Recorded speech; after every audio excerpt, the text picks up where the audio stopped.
জোনালী, তোৰ আৰু প্ৰণৱৰ প্ৰেমৰ কথাটো গাঁৱৰ সকলোৱে জানিলে।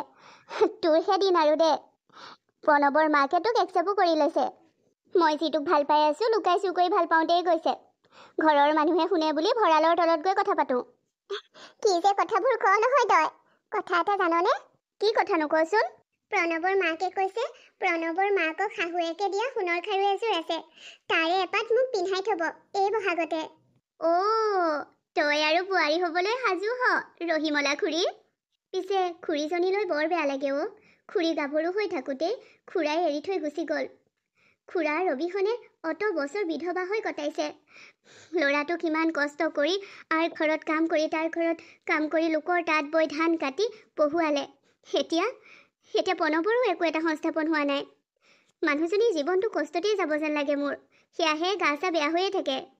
বৰমাৰ দুখবোৰ দেখিলে মোৰ এনেকুৱা লাগে আজি যেন মই বৰমাৰ ঘৰলৈ গুচি যাওঁ আৰু সকলো কাম মই কৰোঁ, বৰমাক বহুৱাই ৰাখোঁ। পিছে প্ৰণৱেও কামবোৰ কৰি দিয়ে বাৰু। মাকক প্ৰায় কাম কৰিবলৈ নিদিয়ে। তথাপিতো হেপৌ জেপৌকে হ'লেও মানুহ গৰাকীয়ে ভাত পানী কেইটাতো ৰান্ধেই।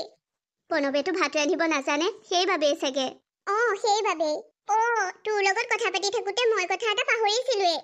মায়ে গাখীৰ অলপ থৈ দিছিল প্ৰণৱৰ ঘৰলৈ নিবলৈ। বল দুইজনে দি থৈ আহোঁগৈ। মই নাযাওঁ দেই, তই যা। তই অকলে গ'লেহে ভাল পাব প্ৰণৱে। মই তোৰ লগত লেমটো হৈ গ'লে সি বেয়াহে পাব, খংহে উঠিব তাৰ। কি যে কথাবোৰ কৈছ নহয় তই মাইনু। তই গ'লে বাৰু প্ৰণৱে কিয় বেয়া পাব? বল মই অকলে নাযাওঁ। গাঁৱৰ মানুহবোৰে কেনেকৈ চাই মোৰ লাজেই লাগে প্ৰণৱহঁতৰ ঘৰলৈ অকলে যাবলৈ, তাতে প্ৰণৱ থকাত। বল তেতিয়া, তই যদি মই যোৱাটো বিচাৰিছ মই নোযোৱাকৈ থাকিব পাৰোঁনে? বল। চাওঁতে চ'ত মাহটো শেষ হ'বৰেই হ'ল। বিহু পাবহি এতিয়া। আৰু বহাগতে মোৰ মায়ে তোক খাৰু পিন্ধাই আমাৰ নিজৰ কৰাৰ কথা কৈছে। খাৰুপাত পিন্ধাই থলে বোলে তই আমাৰেই হবি। তাৰপিছত বিয়া লাহে ধীৰে হৈ থাকিব আৰু। মোৰতো সোনকালেই তোৰ ঘৰৰ বোৱাৰী হোৱাৰ আশা আছে। আৰু মোৰোতো সোনকালেই তোক মোৰ ঘৰৰ বোৱাৰী কৰাৰ, মাৰ বোৱাৰী আৰু মোৰ পত্নী কৰাৰ মন আছে। ঐ এটা কাম কৰনি নহ'লে, বহাগত যেতিয়া মায়ে খাৰু পিন্ধাব তেতিয়া মই তোক শিৰতেই সেন্দুৰ দি দিম। তাৰপিছত আৰু তই মোৰ হবি, আমাৰ ঘৰত চিৰদিনৰ বাবে থাকিবি। ভাবিব পাৰি কথাটো। চাকৰিনো কি, এতিয়া যিদৰে চলি আছো সেইদৰেই চলিব পাৰিম। হাজিৰা কৰি হ'লেও তোক খুৱাম, চিন্তা নকৰিবি। আৰু খুৰীক মই ক'ম আপোনাৰ ছোৱালী কষ্টত নাৰাখো, মই নাখাই হ'লেও তাইক খুৱাম। তই নাখাই মোক খোৱালে মই যে নাখাওঁ আকৌ। তোৰ সুখবোৰ মোৰ লগত জড়িত, মোৰ সুখবোৰ তোৰ লগত। তই দুখত থাকি মোক সুখী কৰিব নালাগে প্ৰণৱ। সুখী হ'লে দুয়ো একেলগে সুখী হ'ম, আৰু দুখ পালে দুয়ো একেলগে। দুখতো সুখতো দুয়ো লগত। হ'ব দে জোনালী, মই পিছে মাৰ লগত কথাটো পাতি চাম। ঠিক আছে। বাইদেউ আপোনাৰ কি হৈছে? কি হৈছে? প্ৰণৱ ক'লে গ'ল? প্ৰণৱৰ মাকৰ কি হৈছে? বাইদেউ আপুনি চিন্তা একেবাৰে নকৰিব। বাইদেউ একেবাৰে চিন্তা নকৰিব। মই প্ৰণৱক এতিয়াই মাতি আনিম। সিনো ক'লৈ ওলাই গ'ল? এই নৈয়া মানুহজনীক অকলে এৰি। বাইদেউ কি হৈছে আপোনাৰ?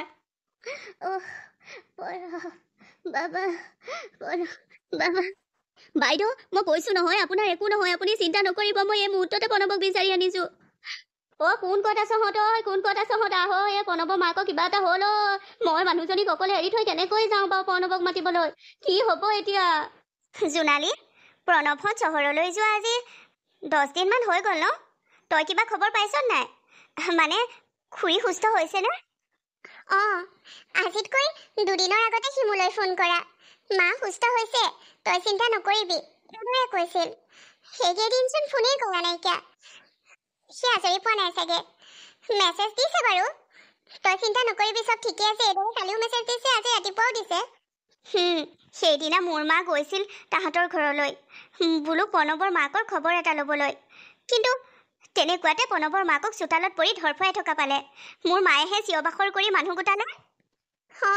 প্ৰণৱ সেই সময়ত মোৰ লগত আছিল। মোৰ নিজকে দুখী লাগে। সেই সময়ত প্ৰণৱ মোৰ লগত কথা পাতি আছিল বাবে মাকৰ হয়তো তেনেকুৱা হ'ল বা। পাগল নেকি তই? যাৰ যি সময়ত যি হ'বলগীয়া থাকে হয়েই। তাৰ বাবে তই কিয় দুখ দিছ নিজকে? চৰকাৰী চিভিলখনত চিকিৎসা কৰিব নোৱাৰো বুলি, ভাল নহয় বুলি হাত দাঙি দিলে। তেনেকুৱাতে তাক বোলে মানুহ এজনে মাকক নাৰ্ছিং হোমলৈ নিয়াৰ কথা ক'লে। সি কিদৰে পইচা দিব সেই কথাও চিন্তা নকৰি নাৰ্ছিং হোমলৈ লৈ গ'ল। মাক এতিয়া সুস্থ হৈছে। সি পইচাবোৰ ক'ৰ পৰা দিব? মোৰ বৰ চিন্তা লাগিছে।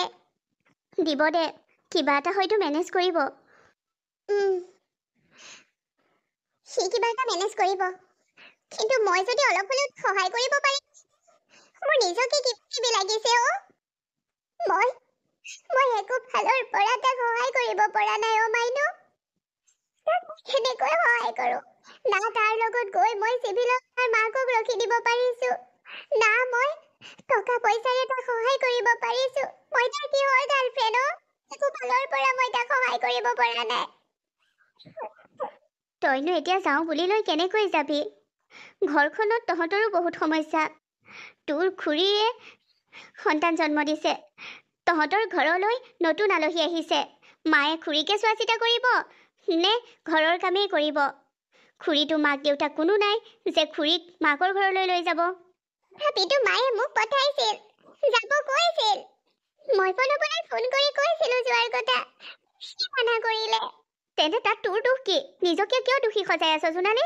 আমাৰ টকা পইচাও ইমান নাই যে তাক দি সহায় কৰিম। তথাপিতো দেউতাই বলৎ কৰোঁতো বেছি পইচা কেইটামান লৈ যোৱাৰ কথা মোক কৈছিল। নাই, সি সেইটোও মানা কৰিছে। সি বোলে মেনেজ কৰিব, সি অকলে কৰিব পাৰো। যি কৰে কৰক দে, সি কিবা এটা কৰিম বুলি কৈছে নহয়। মোৰ তালৈ বহুত বেছি মনত পৰিছে, জাননে মাইনা? কেতিয়াবা যদি তাৰ জীৱনৰ পৰা মই আঁতৰি আহিবলগীয়া হয়, কিবা কাৰণত যদি সি মোক এৰি যাবলগীয়া হয়, মই জীয়াই থাকিব নোৱাৰিম। মই জীয়াই থকা সাহসখিনি হেৰুৱাই পেলাম। মই সুস্থ হৈ থাকিব নোৱাৰিম। আৰে, তাৰ মাকৰ গা বেয়া বাবে সি চহৰত আছে। এই কথাটোৰ লগত তই প্ৰণৱৰ জীৱনৰ পৰা আঁতৰি অহা বা প্ৰণৱে তোক হেৰি যোৱা এইবোৰ ক'ৰ পৰা আহি গ'ল? এনেই অদৰকাৰী চিন্তাবোৰ কৰি থাক তই। নাজানো কিয় অ মাইনু, মোৰ মনটো বহুত বেছি দুখ লাগিছে। মোৰ ভয় লাগিছে। কিজানি মোৰ প্ৰণৱ মোৰ পৰা আঁতৰি। তই এইদৰে তাক নেদেখাকৈ বেছি দিন থকা নাই যে, আৰু সি আঁতৰত আছে যে, সেইবাবে তোৰ মনলৈ এনেকুৱা ধাৰণাবোৰ আহিছে। বাদ দে এইবোৰ, ব'ল আমাৰ ঘৰলৈ অলপ বলচোন, তোৰ মনটো ভাল লাগিব। একে নাযাওঁ দে, মোৰ ঘৰত কাম আছে। একো নহয়, অলপ সময়ৰ বাবে ব'ল। ঠিক আছে ব'ল। কি কৈছা তুমি? কিডনী বিক্ৰী কৰি তুমি পইচা দিবা, এই নাৰ্ছিং হোমৰ পেমেণ্ট কৰিবা তোমাৰ মাৰ চিকিৎসাৰ? হয় ছাৰ, তাৰ বাহিৰে মোৰ একো উপায় নাই। ছাৰ, আপুনি আজি মোৰ মাক ৰিলিজ দিয়াৰ কথা আছে, সেইবাবে মই এই কথা ভাবিছোঁ। আপোনালোকৰ নাৰ্ছিং হোমতে এই কামটো কৰিব পৰা হ'ব নেকি? তুমি বলিয়া হৈছা নেকি? তুমি তোমাৰ গোটেই জীৱনটো আছে জানানে? তুমি এনে কাম কৰিব নোৱাৰা। তুমি এনে কাম কৰিলে তোমাৰ মায়ে কিমান কষ্ট পাব। ছাৰ, তাৰ বাহিৰে মোৰ একো উপায় নাই ছাৰ। উপায় আছে? উপায় আছে? কি উপায় আছে ছাৰ? ছাৰ, এই নাৰ্ছিং হোমখনত মই চিকিৎসা কৰাইছোঁ মোৰ মাক, আৰু এই চিকিৎসাৰ দায়িত্ব আপুনি ল'লে, কিন্তু নাৰ্ছিং হোমখনৰ পে'মেণ্ট মই কৰিব লাগিব। ছাৰ, আৰু কি উপায় আছে? একো উপায় নাই। মোৰ ঘৰত ইমান সা সম্পত্তি মাটি বাৰী নাই যে সেয়া বিক্ৰী কৰি মই এই নাৰ্ছিং হোমৰ পে'মেণ্ট কৰিম। মোৰ ঘৰত খেতি কৰা মাটিখিনিও মোক পঢ়ুৱাওঁতে মায়ে বিক্ৰী কৰি দিলে, আৰু ঘৰটো আৰু ঘৰৰ মাটিকণহে যি আছে আৰু। উপায় আছে। তোমাৰ সমস্ত পে'মেণ্ট মাৰ লগত যিমান টকা খৰচ হৈছে সকলোখিনি মই পে' কৰিম। তুমি মাথো মোৰ কথা মতে কাম কৰি যাব লাগিব। ছাৰ, এই যুগত ইমান মহান এটা কি কাম কওক? তুমি মোৰ একমাত্ৰ সন্তান, মোৰ একমাত্ৰ কন্যা সন্তান, বা মোৰ একমাত্ৰ সন্তান। মোৰ আন কোনো সন্তান নাই তাইৰ বাহিৰে। পৰি বিয়া পাতিব লাগিব আৰু মোৰ ঘৰত থাকিব লাগিব। ছাৰ, সেয়া আপুনি কি কৈছে? সেয়া নহ'ব, নালাগে। মই কিডনীয়ে বিক্ৰী কৰিম। শুনা, সেইদিনা মোৰ টিফিন দিবলৈ নে কিবা এটা কামত মোৰ মাজনী এই নাৰ্ছিং হোমত আহিছিল, আৰু তেতিয়া তোমাক তাই দেখা পাইছিল। তাই তোমাৰ কথা মোক কৈয়ে আছে। মই তোমাৰ লগত এই বিষয়ে কথা পাতিম বুলিয়ে ভাবিছিলোঁ। তোমাক এই অফাৰ দিছোঁ। তুমি অফাৰটো একচেপ্ট কৰা নকৰা সেইটো তোমাৰ কথা। তুমি মোৰ ঘৰত থাকিলে ৰজাৰ দৰে থাকিব পাৰিবা। মোৰ ইমানবোৰ সা সম্পত্তি থাওঁতে কোন আছে? কেৱল মোৰ ছোৱালীজনী। ছোৱালীজনীক মই লোকৰ ঘৰলৈ বিয়া দি উলিয়াই দিব নোৱাৰো। তাই অবিহনে আমি কাৰ মুখলৈ চাই জীয়াই থাকিম? সেয়ে আমাক এজন ঘৰ জোৱাইৰ প্ৰয়োজন। তোমাৰ স্বভাৱ চৰিত্ৰ আৰু মাৰ প্ৰতি থকা মৰমখিনিয়ে মোক বুজাই তুলিছে যে তুমি এজন ভাল ল'ৰা। সেয়ে মই তোমাক মোৰ ঘৰৰ ঘৰ জোৱাই হিচাপে চাব বিচাৰিছোঁ। তুমি মোৰ এই প্ৰপ'জটো একচেপ্ট কৰিলে তোমাৰ লাইফ বনি যাব। মোৰ লাইফ বনি যোৱাৰ স্বাৰ্থত মই কাৰোবাৰ লগত ধোকা কৰিব নোৱাৰো। মই কাৰোবাক প্ৰতাৰণা কৰিব নোৱাৰো ছাৰ। মই গাঁৱত জোনালী নামৰ এজনী ছোৱালীক ভাল পাওঁ, বহুত বেছি ভাল পাওঁ। তাইক মই প্ৰতাৰণা কৰিব নোৱাৰো। নালাগে ছাৰ, মই মোৰ কিডনী বিক্ৰী কৰিয়েই মোৰ মাক সকলো খৰচৰ পে'মেণ্টৰ পে' কৰিম। তুমি কি ভাবিছা? তুমি ভাল পোৱা ছোৱালীজনীয়ে তুমি পংগু হৈ যোৱাৰ পিছত তোমালৈ বিয়া হ'ব? মানে তোমাৰ এটা কিডনী নাইকিয়া হৈ গ'ল বুলি ভবাৰ পিছত জনাৰ পিছত সেই ছোৱালীজনীৰ মাক দেউতাকে তোমালৈ সেই ছোৱালীজনীক বিয়া দিবনে? কেতিয়াও নিদিয়ে। আৰু তুমি তাইক বিয়া পাতি কি কৰিবা? তুমি ফাঁকি দি তাইক বিয়া পাতিলাই যেনিবা, তুমি কেইদিন জীয়াই থাকিবা? এটা কিডনীৰে তুমি কেতিয়াবা দুৰ্বল হৈ পৰিব পাৰা। হয়তো তাই গাভৰু হৈ থাকোঁতে তুমি তাইক বিধৱা কৰি দিব পাৰা। আৰু তোমাৰ মায়ে কিমান কষ্ট পাব এবাৰ ভাবিছানে? তুমি কিডনী দি মাৰ চিকিৎসা কৰাইছা বুলি গম পালে মায়ে কিমান কষ্ট পাব।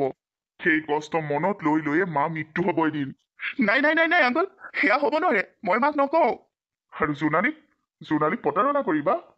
সেইদৰে সেইদৰে প্ৰতাৰণা কৰাতকৈ এতিয়াই আঁতৰি আহা। কিন্তু এতিয়াওতো মই তাইক প্ৰতাৰণা কৰাই হ'ব ছাৰ।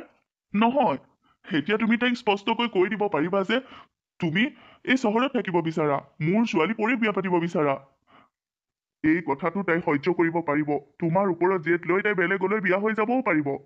কিন্তু যদি তুমি এটা কিডনী নোহোৱাকৈ তাইক বিয়া পাতা, তাইক জীৱনৰ বাবে প্ৰতাৰণা কৰা হ'ব। তোমাৰ সিদ্ধান্ত। তুমি ভাবি চোৱা, আজিৰ সময় দিছো। আজি ভাবি চোৱা, কালিলৈ মোক উত্তৰ দিবা। ভালদৰে সুস্থ মগজেৰে কথাবোৰ চিন্তা কৰিবা, যাতে তুমি ভাল পোৱা সেই ছোৱালীজনী জীৱনৰ বাবে অন্ধকাৰ নমাই নানা। আৰু তোমাৰ মাকো যাতে অকালতে নেহেৰুৱা। ভাবিবলৈ তোমাক এটা ৰাতিৰ সময় দিয়া হৈছে। কোনে কৈছে? মোৰ প্ৰণৱে মোক বিয়া নাপাতিব বুলি কৈছে?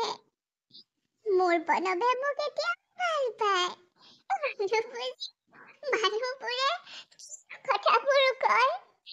সেইদিনা মোৰ প্ৰণৱে মোলৈ ফটোবোৰ দিছিলে।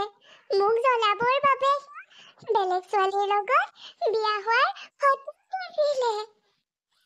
মোৰ প্ৰণৱ আহিব নোৱাৰে। মই লেখি মই মোৰ প্ৰণৱৰ বাবে ৰৈ আছো। মোৰ প্ৰণৱ আহিব, মোক কব, ঐ ছোৱালী, মোৰ মাৰ গা বেয়া ভাল হ'ল। এইবাৰ বহাগত মোক খাৰু পিন্ধোৱাই নহয়, শিৰত সেন্দুৰ দি মোৰ ঘৰৰ বোৱাৰী। যোৱাবাৰ বোৱাৰী কৰিব নোৱাৰিলো। মই প্ৰণৱৰ ঘৰটোৰ ওচৰলৈ আজি আকৌ যাম। বিচাৰো যাম।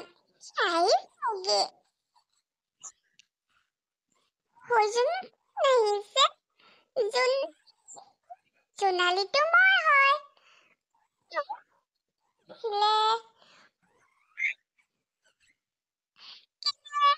সেইজনী মোৰ বান্ধৱী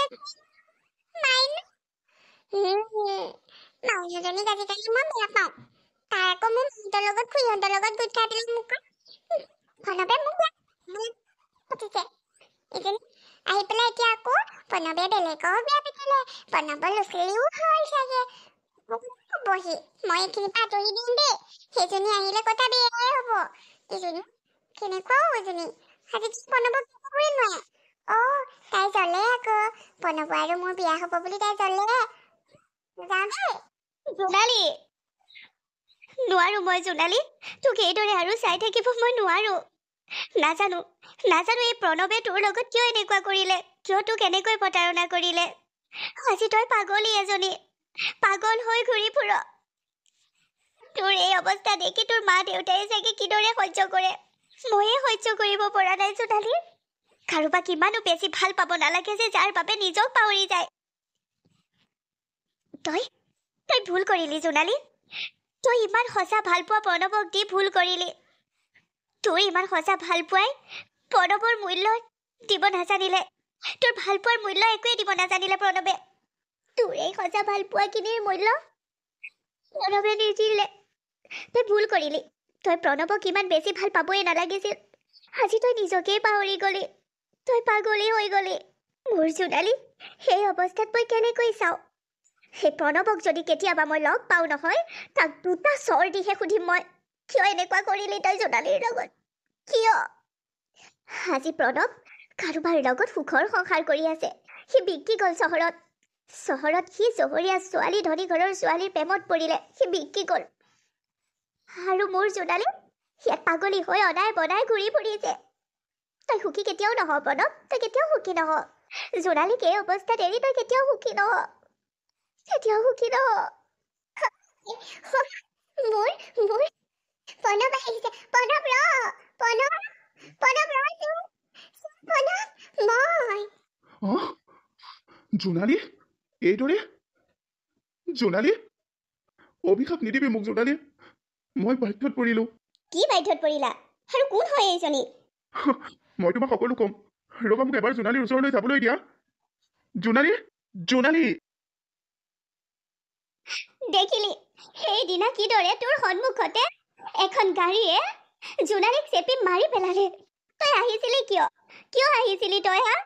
অহাৰ বাবেই তোক আঁতৰৰ পৰা দেখি তোৰ ওচৰলৈ দৌৰি আহোঁতেই তাই সেই অৱস্থা। আৰু দেখিলি তাই ৰূপটো? তই এৰি থৈ গ'ল, তই প্ৰতাৰণা কৰিল, তাই কি হৈ গ'ল এবাৰ দেখিলি তই? এতিয়া শান্তি পালিনে? তাইতো এই পৃথিৱীৰ পৰাই গুচি গ'ল। এতিয়া তই শান্তি পালিনে? নিশ্চয় পালি। যা, এতিয়া তই মোৰ ঘৰলৈ কিয় আহিছ? যা, গুচি যা। মই কি ক'ম এতিয়া? মোক অভিশাপ নিদিবৰ বাবেই মই তাইৰ ওচৰত ক্ষমা খুজিবলৈ আহিছিলোঁ। নিজে আহোঁ বুলি অহা নাছিলোঁ। মই সদায় থাপনাত প্ৰাৰ্থনা কৰোঁতে এটাই কৈছিলোঁ যে জোনালী, তই মোক অভিশাপ নিদিবি। মই সকলোবোৰ বাধ্যত কৰিবলগীয়া হ'ল। মই তোক কৈছোৱেইচোন, মই যিখিনি কৈছোঁ সেইখিনিয়ে সঁচা। এই কথাখিনি তই এবাৰ হ'লেও আহি জোনালীক স্পষ্টকৈ ক'বহি লাগিছিল। তেতিয়া তাই ইমান কষ্ট নাপালহেঁতেন। তেতিয়া তাই পাগলী হৈ নগ'লহেঁতেন। কিয় তই তাইক প্ৰতাৰণা কৰিলি? তাই কি ভুল দেখিলি? তাই কি কমি আছে বুলি ভাবি ভাবি তাই পাগল হৈ গ'ল। আৰু তোক চাবলৈ আহিয়ে তাই এই পৃথিৱীৰ পৰাও গুচি গ'ল। তাই অন্তিম ইচ্ছাও পূৰ হ'ল, তোক এবাৰ চোৱাৰ হেঁপাহ পলাই চোৱাৰ। তই বৰ বেয়াকৈ প্ৰতাৰণা কৰিলি তাইক। থাপনাত ভগৱানৰ ওচৰত অভিশাপ নিদিবি জোনালী বুলি কৈ থাকিলে তোৰ দায়িত্ব শেষ নহয়। তই ইমান এটা বেয়া পৰিস্থিতিত পৰিছিলি, এবাৰ তই জোনালীক ক'বহি লাগিছিল। তই সকলো শেষ কৰি দিলি, তই এটা জীৱন শেষ কৰি দিলি। এই কথাৰ বাবে কিবা নহয় কিবা প্ৰকাৰে মোৰ দেউতাও দোষী। আচলতে মই এই কথাবোৰ নাজানো। মই যদি আগতেই জানিলো হ'লে মই কিবা এটা কৰিব পাৰিলোহেঁতেন। মই একোৱেই নাজানো এই বিষয়ে। মই গাঁৱলৈ আহিবৰ বাবে জেদ ধৰি থাকোঁ, কিন্তু প্ৰণৱে মোক গাঁৱলৈ নানে। সেইদিনা মৃত্যুৰ আগমুহূৰ্তত মায়ে ক'লে যে তই এবাৰ গাঁৱলৈ যাবি বাবা, গাঁৱত থকা ভুল ধাৰণাবোৰ আঁতৰাই আনিবি, তোৰ প্ৰতি মানুহে লৈ থকা ভুল মনোভাৱবোৰ আঁতৰাই আনিবি, তোৰ প্ৰতি বা গাঁৱৰ মানুহে তোক যি ভুল বুজি আছে সেই সকলোবোৰ তই ঠিক কৰি আহিবি বুলি মায়ে ক'লে। আৰু তাৰ খন্তেক পিছতে মা এই পৃথিৱীৰ পৰা গুচি গ'ল। মোৰ সেই দিনাৰ পৰা কথাবোৰ মনত আছে। মই কিনো বুলি সুধিলোনে প্ৰণৱে ক'লে যে গাঁৱৰ মানুহে নজনাকৈ তাক মোক বিয়াৰ পতাৰ বাবে। মই ঠিক মানি ল'লোঁ, কিন্তু এতিয়া গাঁৱলৈ আহিহে সকলোবোৰ বুজিছোঁ। এতিয়াও প্ৰণৱ আহিব বিচৰা নাছিল, কিন্তু মই একমাত্ৰ আমাৰ পুত্ৰ সন্তানৰ শপত দিহে গাঁৱলৈ আনিছিলোঁ। ভবা নাছিলোঁ আমি গাঁৱলৈ আহিলে এনেকুৱা হ'ব বুলি। হয়তো ময়েই দোষী জোনালীৰ মৃত্যুৰ বাবে। তুমি এইবোৰ বাবে দোষী নহয়, সেই সকলোবোৰৰ বাবে দোষী একমাত্ৰ প্ৰণৱ। মোৰ ঘৰৰ দুৱাৰ তোৰ বাবে সদায়ে বন্ধ, তই যাব পাৰ। আৰু এই গাঁৱৰ মানুহেও তোক দ্বিতীয় দিন এইখন গাঁৱত চাব নিবিচাৰে। বুজিছোঁ, মই আজিয়ে যামগৈ চহৰলৈ, যামগৈ আজিয়ে। মোৰ পৰিস্থিতিবোৰ গম পায়ো তহঁতে মোক বুজি নাপালি, মাথো তহঁতে মোক অভিশাপ নিদিবি আৰু। তুমি চিন্তা নকৰিবা প্ৰণৱ, মই জোনালীৰ নামটো জীয়াই ৰাখিম।